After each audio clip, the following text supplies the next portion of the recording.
माझ्या प्रिय बंधू भगिनींनो, आज धर्मसभा एपिफनी किंवा प्रभू येशू ख्रिस्ताचे दर्शन हा सण साजरा करीत आहे.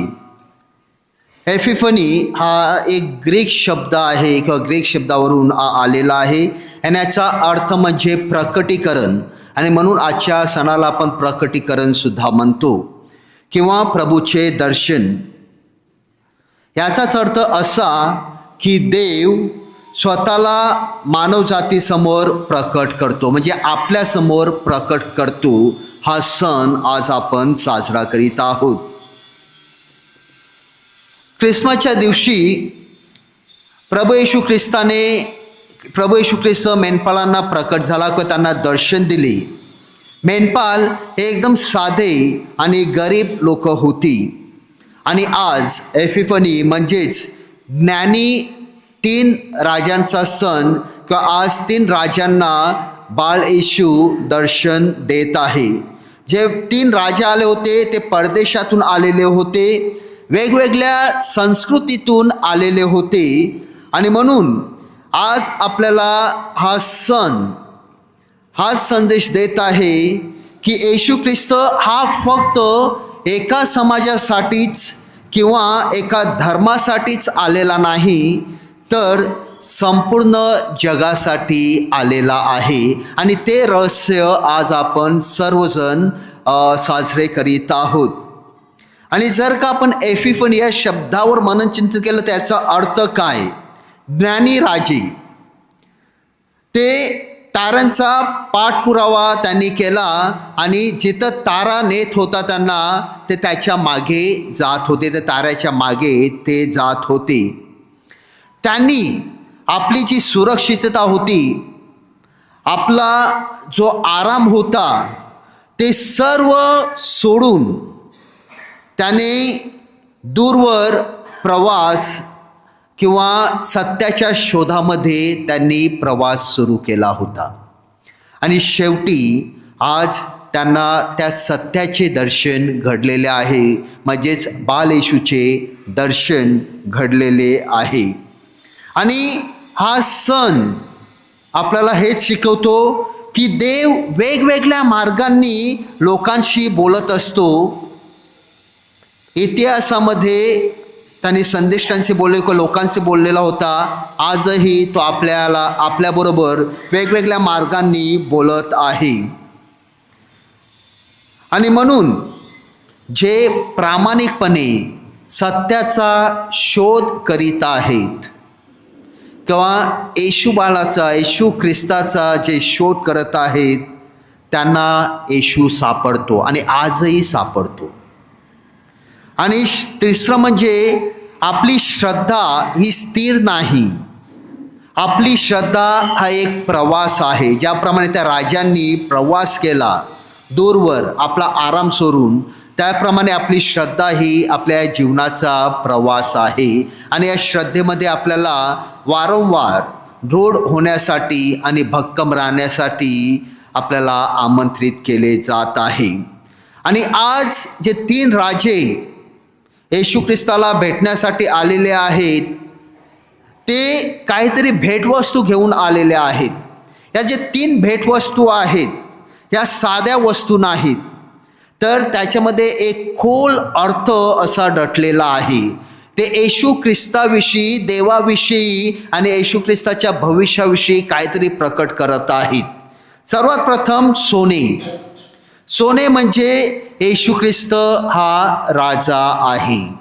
सोने हे राजाला अर्पण किंवा समर्पित केले जात असे किंवा दिले जात असे. म्हणजेच ख्रिस्त जेव्हा हा राजे दुसऱ्या राजाला किंवा हे 3 राजे मिळून एका राजाला जेव्हा या भेटवस्तू देतात किंवा सोने देतात, याचा अर्थ असा की येशू हा राजांचा राजा आहे. आणि म्हणून आपण राजांचा राजा म्हणून सण साजरा करतो येशू ख्रिस्ताला. आणि हेच प्रकट करण्यासाठी हे सोने त्याला आज दिलेले आहे भेटवस्तू म्हणून, की येशू ख्रिस्त हा खरोखरच राजांचा राजा आहे. परंतु त्याचे राज्य कशा प्रकारचे आहे? ज्या प्रकारे दुसरे जे राजे होते ते ज्या प्रकारे जे राज्य चालवायचे त्याप्रमाणे का? विशेष करून ज्याप्रमाणे ते दुसरे राज्य आहेत, सत्ता, हिंसा, अहंकार, आपला स्वतःचा प्रभाव राहावा म्हणून गुलाम ठेवणे, ह्या प्रकारचे राज्य, त्या प्रकारचे येशू ख्रिस्ताचे राज्य नव्हते की त्या प्रकारचा तो राजा नव्हता. तर त्याचे राज्य हे प्रेमाचे, नम्रतेचे आणि सेवेचे होते. तो प्रेमाचा, नम्रतेचा आणि सेवेचा राजा आहे. आणि आज आपल्यालाही, जेव्हा आपण कुठल्याही राजाच्या शोधात जातो, आपण कुणाच्या शोधात जातो?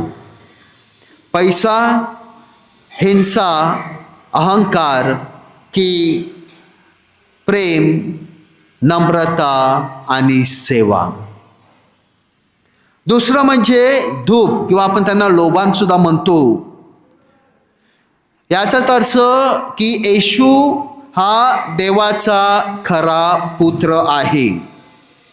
धूप आपण आपल्या आराधनेमध्ये, पूजेमध्ये किंवा प्रार्थनेमध्ये वापरला जातो. याचाच अर्थ येशू हा खरोखर देव आहे. आणि हे एक आपल्याला चिन्ह दिलं आहे की येशू ख्रिस्ताच्या दैवी स्वरूपाची ओळख आपल्याला करून देण्यात येत आहे. आणि धूप अर्पण करणे म्हणजेच येशू ख्रिस्त हा देव आहे, खराखुरा आपला देव आहे, मसीहा आहे, हे मान्य करणं. आणि हे आजच्या या सणाचं प्रतीक आहे. आणि तिसरं म्हणजे मीर किंवा गंधरस. याचाच अर्थ की जो मसीहा आहे तो दुःख भोगणारा, तारणारा आहे, मुक्तिदाता आहे. गंधरस किंवा मीर हा मृत देहासाठी वापरला जात असतो किंवा असे. येशूच्या दुःख आणि मृत्यूची पूर्वसूचना ते राजे देत आहेत की येशू ख्रिस्ताचे जीवन कशा प्रकारचे असणार आहे आणि शेवटी त्याला कशा प्रकारे दुःख सहन करावे लागणार आहे. याचाच अर्थ तारण हे फक्त बलिदानातूनच येते याची आपल्याला आठवण करून देत आहे. आणि आपले जे तारण होणार आहे ते फक्त येशू ख्रिस्ताच्या बलिदानाद्वारेच आपले तारण होणार आहे. म्हणून त्याला आपण आपला ख्रिस्त मानतो आणि त्याच्यामध्येच आपलं तारण आहे. आणि आजचा सण आपल्याला त्याचीच आठवण करून देत आहे. आणि म्हणून माझ्या प्रिय बंधुगिनो, आज आपण 2000 वर्षानंतर हे जीवन आपले जगत असताना, एक ख्रिस्तीय जीवन, येशू ख्रिस्तावर विश्वास ठेवून त्याचे अनुयायी किंवा शिष्य म्हणून जीवन जगत असताना, आपल्या ह्या जगामध्ये किंवा आपल्या आयुष्यामध्ये अनेक खोटे तारे येऊ शकतात किंवा येत आहेत, जे फक्त आपल्याला पैसा काय आहे याच्याविषयी सांगत आहेत, सत्ता ह्याच्यामध्ये आपल्याला ओढून घेत आहेत, प्रसिद्धी, भोगवाद ह्याच्यामध्ये आपल्याला खेचून जात आहेत. आणि मला तरी वाटतं, आणि आपण जर का आपल्या जीवनावर आणि आजच्या समाजावर जर का आपण मनन चिंतन केलं तर आपल्याला असं दिसून येईल की आपण सर्वजण चुकीच्या दिशेने चाललेलो आहोत. आपण सर्वजण त्या खोट्या ताऱ्यांच्या मागे चाललेलो आहोत. 3 राजे, ज्ञानी राजे, आपला पैसा, सत्ता सर्व सोडून सत्याच्या किंवा त्या ताऱ्याच्या, सत्याचा जो तारा आहे त्याच्या मागे लागलेले ते, आणि त्यांना तो सत्याचा तारा त्यांना सापडला. बाल येशूचे त्यांना दर्शन घडले. आपण उलट करत आहोत. आपल्याकडे तो सत्याचा तारा आहे, आपल्याकडे तो तारणार आहे, मुक्तिदाता आहे, आपल्या समोर ते सत्य आहे, आणि ते सोडून आपण खोट्या तारांच्या मागे लागलेलो आहोत. त्याच्यानंतर एफिफने आपल्याला हे शिकवत आहे की हेरोदासारखे आरामात बसू नका, तर ह्या ज्ञानी राजांसारखे शोधक बना. जेव्हा जेव्हा आपण आपल्या ख्रिस्तीय श्रद्धेमध्ये आराम करतो, आरामदायीमध्ये बसतो, काही झटपट करत नाही, तेव्हा आपली श्रद्धा ही एकदम पोकळी होत असते.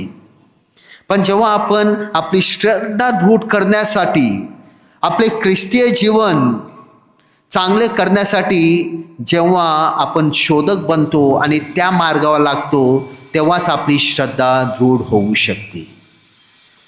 दुसरं म्हणजे जीवन कठीण आहे, जीवनामध्ये दुःख आहेत, जीवनामध्ये भरपूर अडचणी आहेत, तरीसुद्धा देवाच्या प्रकाशाचा पाठपुरावा करून प्रकाशात चालण्यासाठी आपल्याला शिकायला हवं.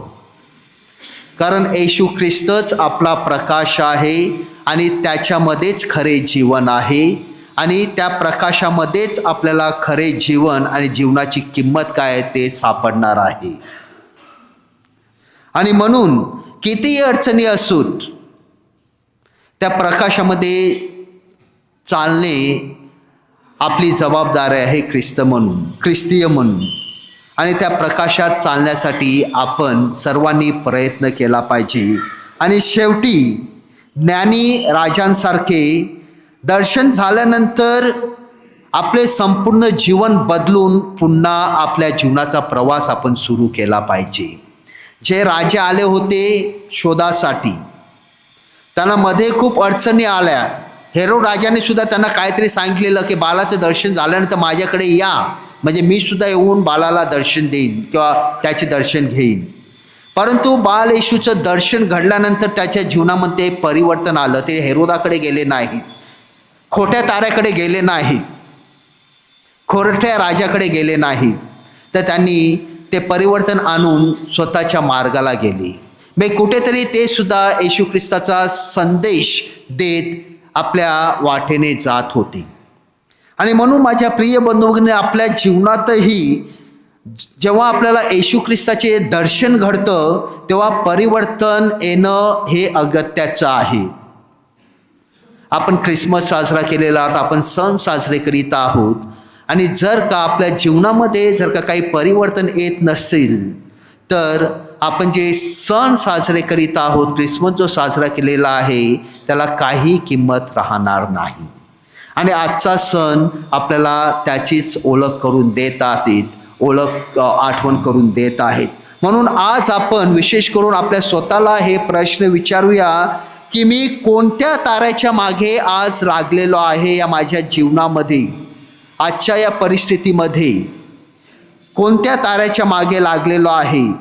येशू ख्रिस्ताच्या सत्याच्या ताऱ्याच्या मागे की खोट्या ताऱ्यांच्या मागे मी आज माझे जीवन व्यतीत करत आहे? दुसरा प्रश्न, येशूला मी आज कोणती भेटवस्तू अर्पण करत आहे? जो येशू ख्रिस्त सत्याचा, प्रेमाचा, नम्रतेचा, सेवेचा राजा आहे, त्याला मी काय किंवा कुठल्या प्रकारे भेटवस्तू देऊ शकतो? आणि तिसरा प्रश्न की मी बदलून परत जायला किंवा माझ्या जीवनामध्ये परिवर्तन आणून खरे ख्रिस्तीय जीवन जगण्यासाठी तयार आहे का?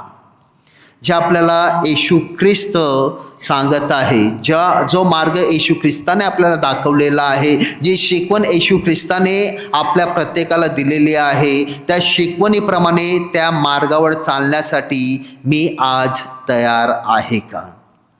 आज आपण हा प्रकटीकरणाचा सण साजरा करीत असताना माझ्या प्रिय बंधूंनो, आपण प्रार्थना करूया की आपल्या जीवनात आपल्या प्रत्येकाला ख्रिस्ताचे दर्शन घडो आणि इतरांसाठी आपण प्रकाश बनावे, म्हणून विशेष करून प्रार्थना करूया आणि कृपा मागूया.